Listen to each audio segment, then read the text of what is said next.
Welcome to Chapter 5, where we're going to look at different types of tissues found in the human body. Remember in Chapter 1, we discussed the organization of living things. We learned that cells are arranged as tissues that provide specific function for the body. The different types of tissues found in the human body have different functions and structures. There are four main types of tissue found in the human body: epithelial, connective, muscle, and nerve. Epithelial tissue is very widespread throughout the human body. The cells are very tightly packed together, and there's very little intracellular space. Epithelial tissue generally is avascular, means that it lacks blood vessels.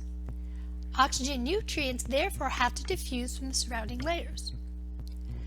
Epithelial tissue is found in areas where there's a lot of wear and tear, and therefore it's very frequently replaced. Epithelial tissue is anchored to a basement membrane, which consists of connective tissue. Think of basement membrane as like the bottom, like the basement in a house. Epithelial tissue functions in protection, secretion, absorption, and excretion. Let's look at the naming of epithelial tissue. Think of epithelial tissue as having a first and last name. The first part of the name indicates the number of layers. Epithelial tissue can be simple, meaning it has one layer. It can be stratified, meaning more than one layer, or even pseudostratified. Pseudostratified means that it's one layer, however, it appears that there are more than one layer that exists. We'll look at examples of all of these in a few minutes. The second part of the name indicates the shape of the cells on the apical surface. The apical surface is the top surface, the surface furthest away from the basement membrane. Squamous cells are kind of squished, thin, and flattened.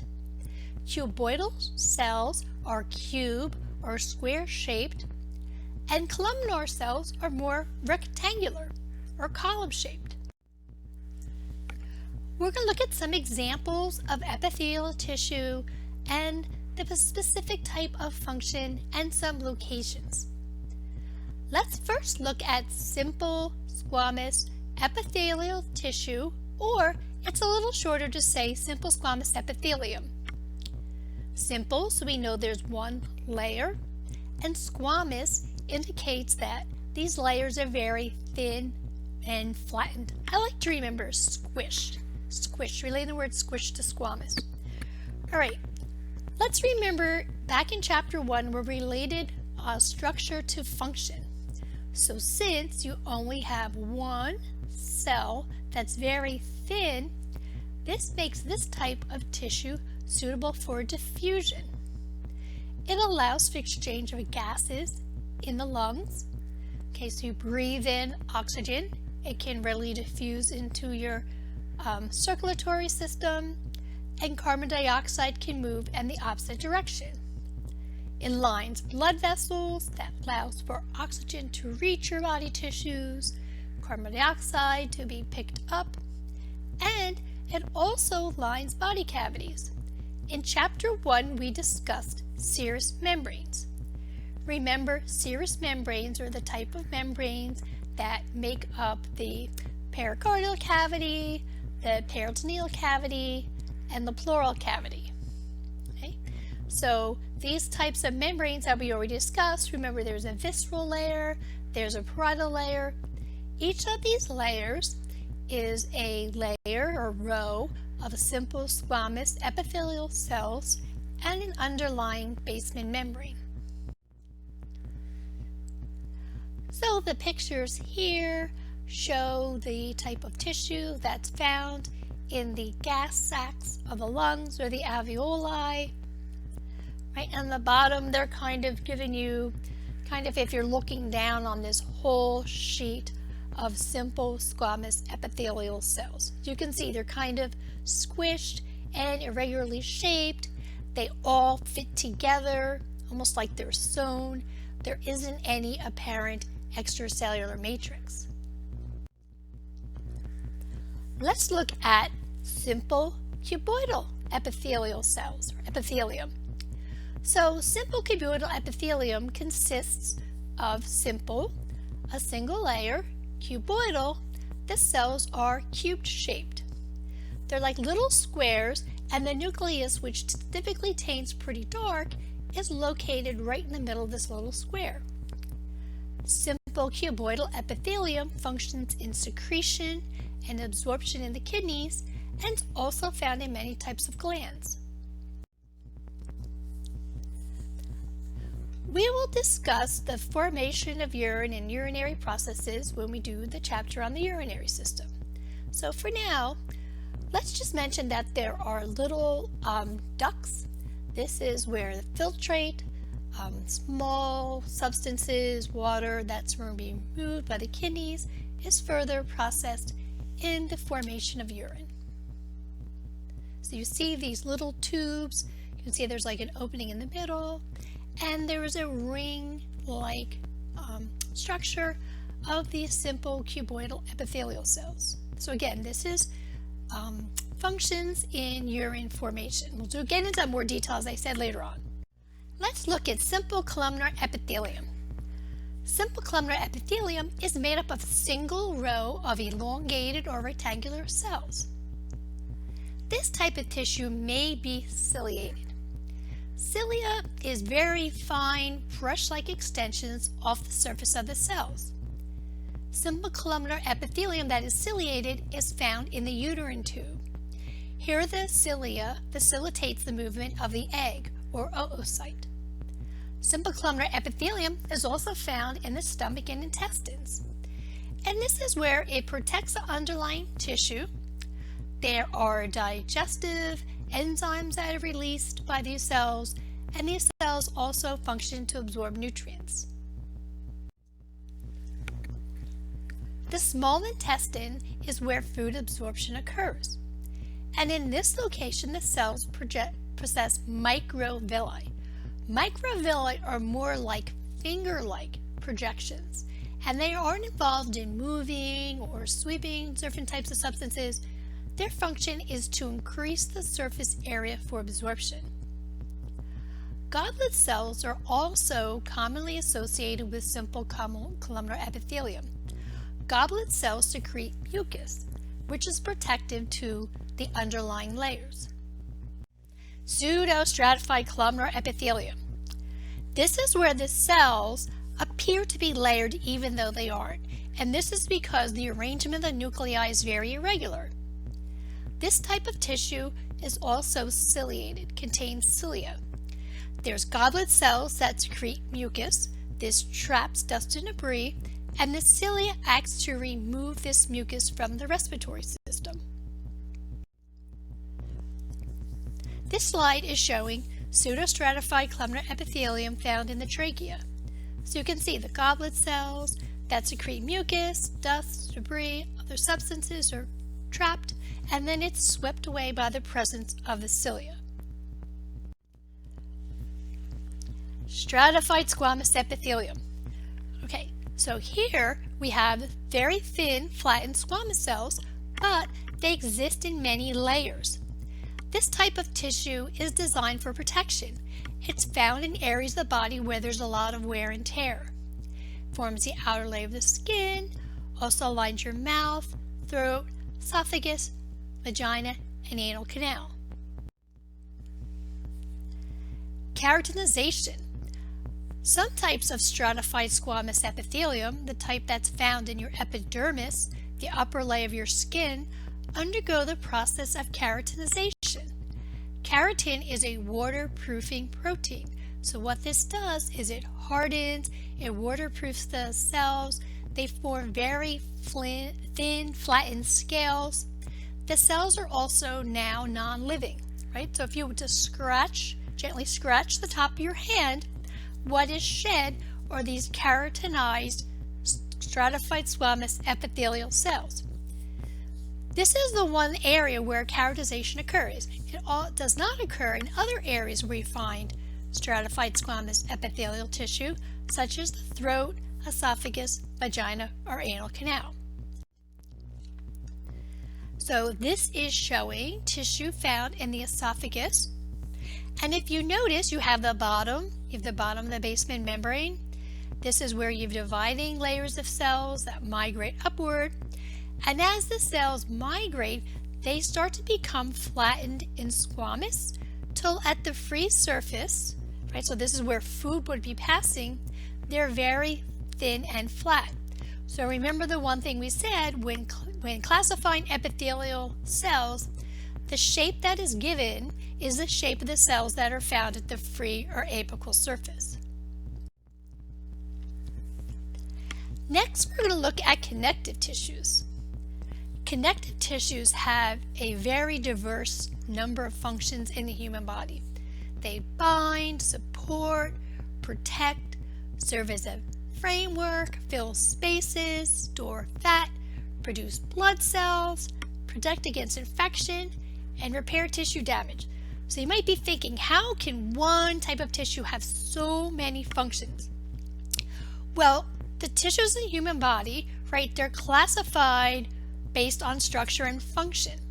And what's consistent amongst the types of connective tissues is they all consist of living cells in a non-living matrix. So in epithelial tissue, right, where there wasn't any surrounding types of fibers or fluids, in connective tissue, the key defining character is what's found in the extracellular matrix, right? So you could have similar type cells, but the extracellular matrix can be what varies, right? So if you think about blood, blood has living cells, right? Red blood cells, white blood cells, platelets. In the plasma, which is a fluid extracellular matrix. If you think of bone, you have osteocytes, living bone cells. They're surrounded by a very hard and rigid extracellular matrix. So even though the two seem really, really different, blood and bone, they have that one structural characteristic in common. Okay? All right, so let's go to the bottom of this slide. So unlike epithelial tissues, connective tissues have abundance of extracellular matrix or intracellular materials. This is just the space, the material that's found between the cells. And most types of connective tissue have a very good blood supply, an exception of this being cartilage. So there's a variety of different types of cells found in connective tissue. The most common is the fibroblasts, and these are the cells that secrete the fibers that make up the extracellular matrix. And there's three types of fibers that can be secreted. There's collagen fibers, right? These are the strongest type fibers. There's elastic fibers. They're able to stretch up to 1.5 times their length and then recoil back.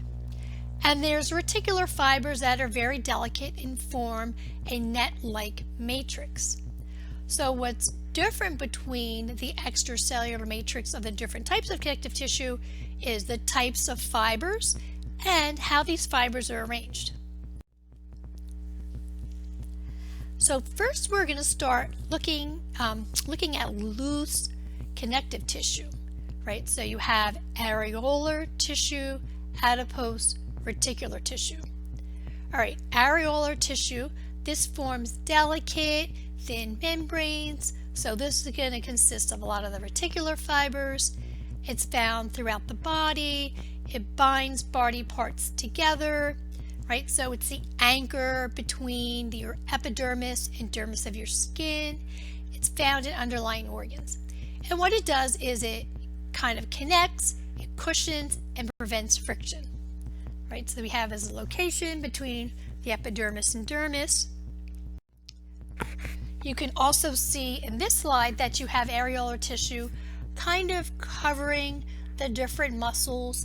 This is showing your thigh, right? You have the sartorius muscle that's kind of going across as an angle, and you have the quadriceps femoris. So preventing friction of these muscles rubbing up against each other, areolar tissue assists in providing this function.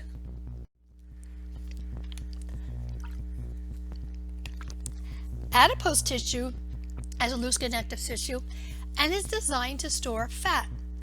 Fat provides long-term energy storage. It also helps to cushion and protect. So it's found beneath your skin, right? So it's kind of the anchor between your skin and underlying muscles and bones, found in joints. It helps protect by padding your kidneys and other internal organs. And it's found also in certain abdominal membranes. So what adipose tissue consists of? It's just cells that are storing a very large fat droplet. So this kind of pushes the nuclei over to the side. All right, now we look at dense connective tissue. So this consists of densely packed collagen fibers. And dense connective tissue is very strong, but it lacks a good blood supply. And dense connective tissue is found in tendons and ligaments. So that's why if you have damage to a ligament or tendinitis, right, it's often a more timely recovery than if you broke a bone. And part of that's just it's very slow to heal due to its lack of a really good blood supply. Right, so here we're showing the quadriceps femoris tendon. You can see the collagen fibers and see how they're like stacked together and like a sheet. They're very tightly packed together.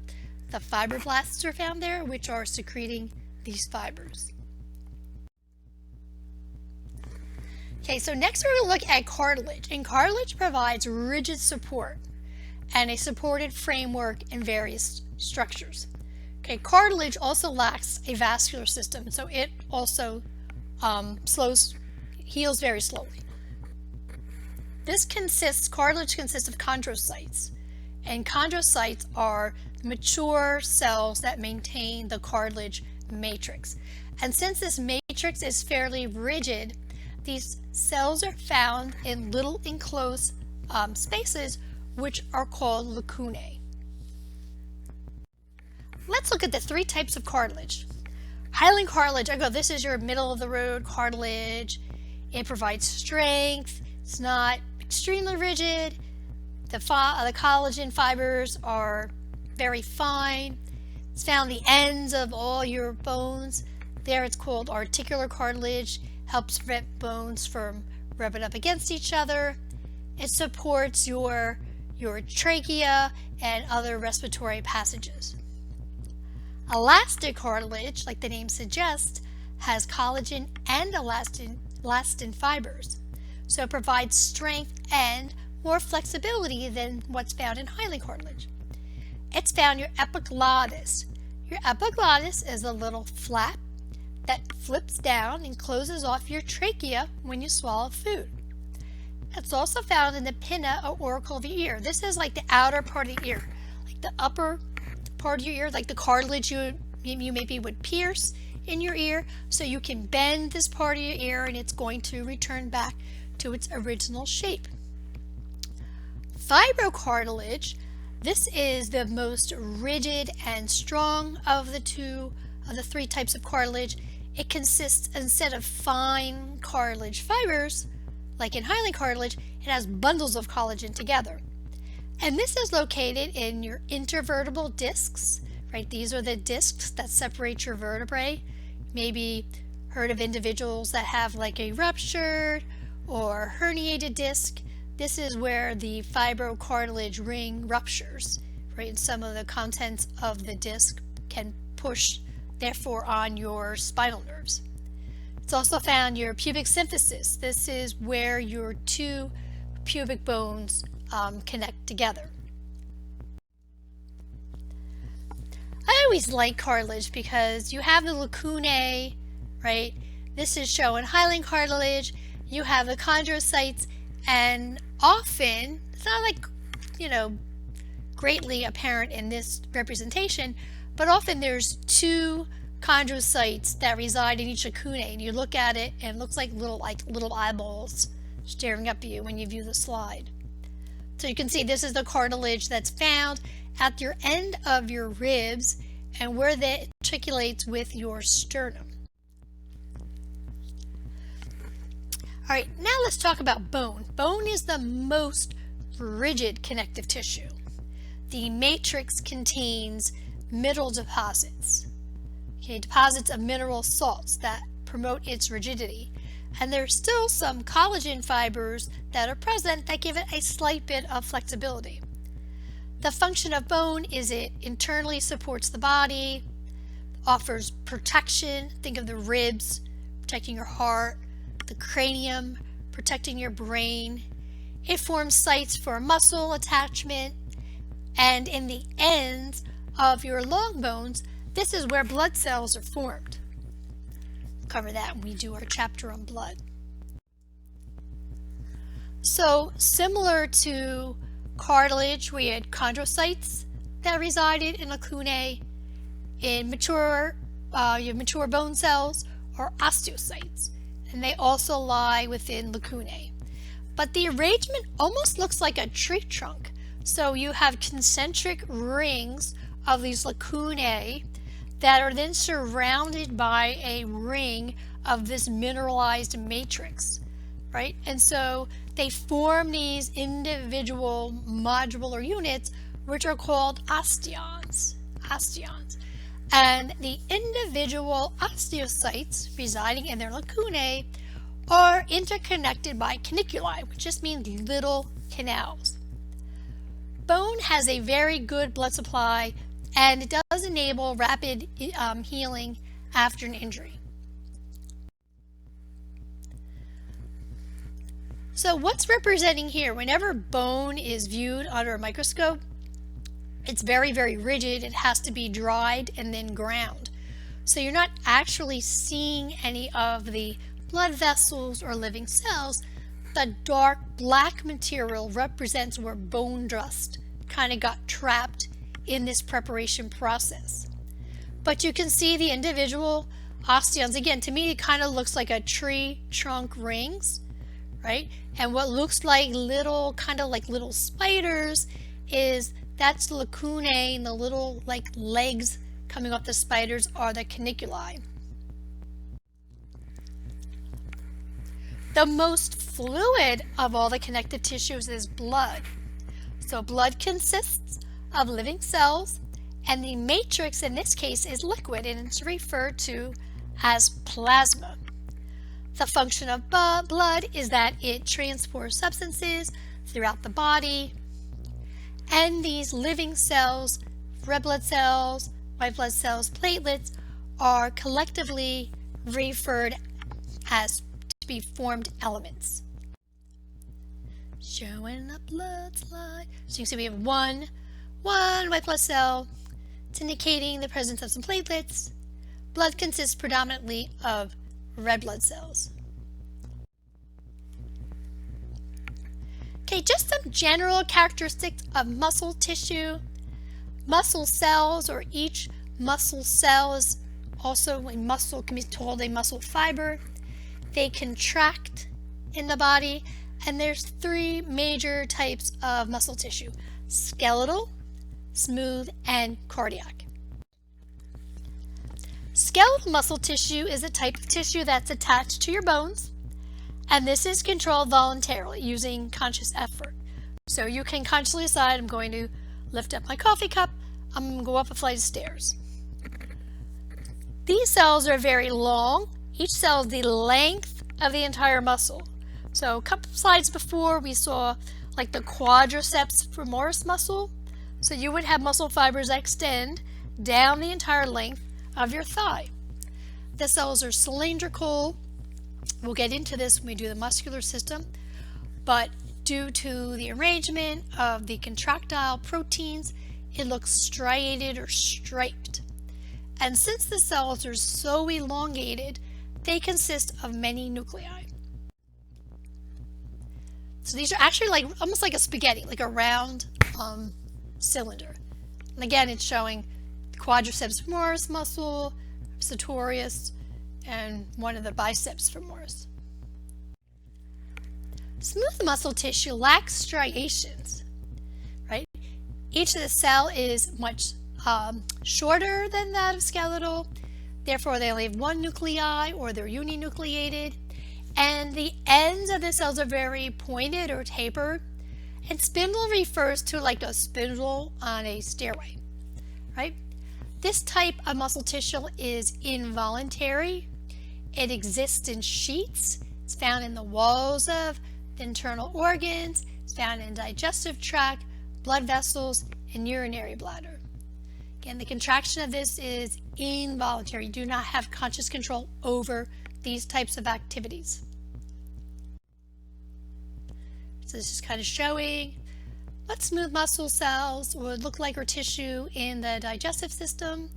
It contracts very slowly without fatiguing to propel food through the digestive tract. Cardiac muscle tissue is found only in the heart, and the cells at the end, they kind of form like a Y, or they branch, and these branches of one muscle fiber are connected to the branches of another muscle fiber. And these connections are called intercalated discs, right? So this allows the electrical stimuli that causes cardiac muscle fiber contraction to be transmitted very quickly from one cell to the other, allows your heart to beat in unison, right? So the cells are physically, they're electrochemically connected. These cells are involuntary. They are single, they have one nuclei, but similar to skeletal, they also appear striped or striated. Right? So you can see these little bands or connections where individual muscle fibers are connected to adjacent muscle fibers. So we're going to really briefly go over nervous tissue. Same with muscle tissue. We do a whole chapter on this organ system. Nervous tissue is found in the brain, spinal cord, your nerves. There's two types of cells. You have the nerve cells, or neurons, and these are the cells that receive and transmit nerve impulses. But there's probably equally a number of helper cells, or neuroglial cells, that help to support and nourish the neurons. So you can see the large structure is the neuron, and the kind of small purple dots in the background are the nuclei of the neuroglial cells, or helper cells. Let's go look at a few changes that can occur in tissue, like composition. So atrophy is tissue wasting due to disease or disuse, right? So if you broke your leg and it was in a cast for 6 to 8 weeks, there are physiological changes that occur in muscle tissues, right? You don't increase or decrease the number of muscle fibers that you have, but the diameter increases or decreases depending on the amount of use. And similar with your bone, your bones will increase in diameter, okay, as they're consistently being pulled on, right, by your muscles. Necrosis means the death of tissue, right? So if there is an injury that causes a disruption in blood flow, then the tissue is going to actually die, and this can lead to gangrene, sometimes referred to gas gangrene, where bacteria is actually decomposing body tissues. Okay, a biopsy, this is a procedure where a sample of tissue is taken for analysis, often to look for the presence of cancer cells. Let's go over our Greek and Latin word parts for chapter 5. Okay, site, I've used this a few times, means cell. Osteo, bone. Histo, tissue.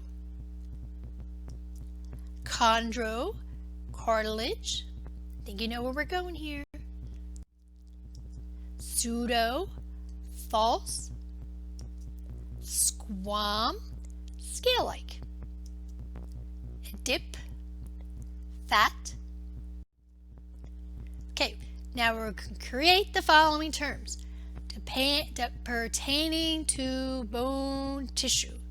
Again, sometimes the pertaining to ones are a little difficult because there's so many suffixes that indicate pertaining to. Okay. Osseous tissue, falsely stratified,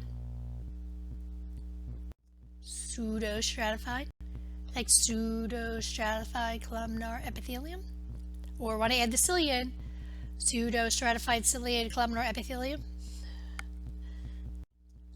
scale-like cells, squamous.